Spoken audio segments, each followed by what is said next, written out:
Hello and welcome to Dad's Dishes. One of the best ways to protect yourself from coronavirus is to keep your immune system in tip-top shape. To do that, you need to make sure the beneficial bacteria in your gut are thriving. Yes, you heard me right, your gut. Your gut houses up to 70% of your immune system. So fermented foods are a great way to seed your gut with healthy bacteria. You'll love the tang that fermenting gives to the salsa, as it's not too overpowering. And don't just use it as a dip for chips. Use it to top your meats, or put on your sandwich, or even on top of your eggs. Now I'm going to show you how easy it is. First, finely dice half a medium or large onion, and if you don't have one of these bench scrapers, do yourself a favor and buy one. They're way safer than using a knife, and you can pick up a heck of a lot more with it.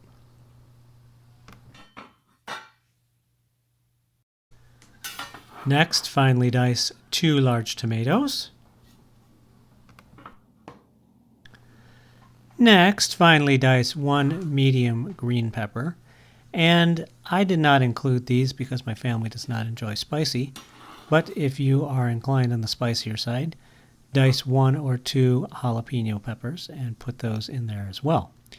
It may be at this point, like I did, you may realize you need a larger bowl. Next, finely dice 2 cloves of garlic. If you've never seen one of these garlic peelers before, go buy one. They're cheap, inexpensive piece of silicone.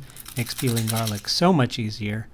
And as you can see, you just roll it in there, and then the skin comes right off.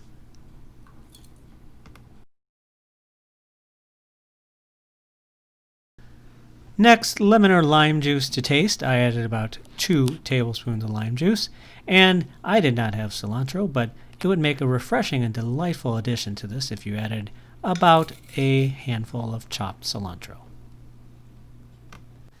Next comes 2 teaspoons of salt. This salt must be kosher salt. You cannot use iodized salt. It has to be kosher or pickling salt. And the salt will start to draw the moisture out of the tomatoes.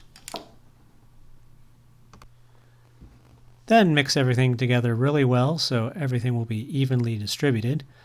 While we're waiting for the mixing, does anybody know what the dog's favorite part of the house is? I'll tell you. It's the roof!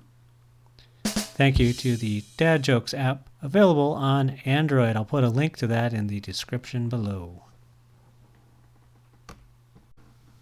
Then add everything to your mason jar.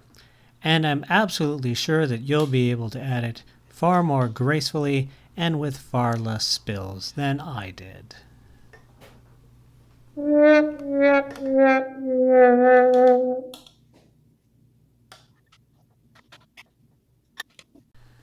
In the next step, you're going to press down on the vegetables to release some of the liquid.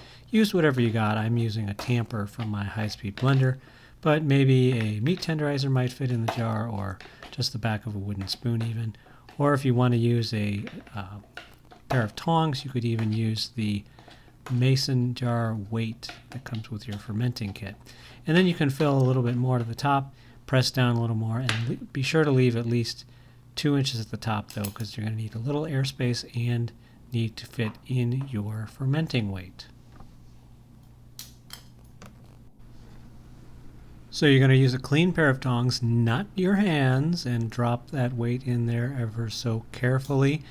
Make sure all the vegetables are submerged underneath the water. If there's not enough water, feel free to add a tablespoon or 2 so that everything will be submerged. You still want to make sure you have about an inch at least of airspace at the top before you close it up. Then seal everything up with your special fermentation lid. The kit I use that has lids and weights is by Nourished Essentials. I'll put a link in the description down below. And then store it in a cool, dark place for 2 to 3 days. 3 days later. After 2 days, you can take your first taste. Be sure you're using a clean spoon. Don't put it back in after putting it in your mouth. It's important to keep your hands and saliva out of any fermented food jar to avoid the introduction of bacteria that could spoil all your hard work. Now, if you're not used to the tang like you get from a yogurt or keifer, Your first reaction might be something like this. But give it a chance. It's really yummy, and the tang isn't too strong because this is all vegetables. If you want more tang, then let it ferment another day or two.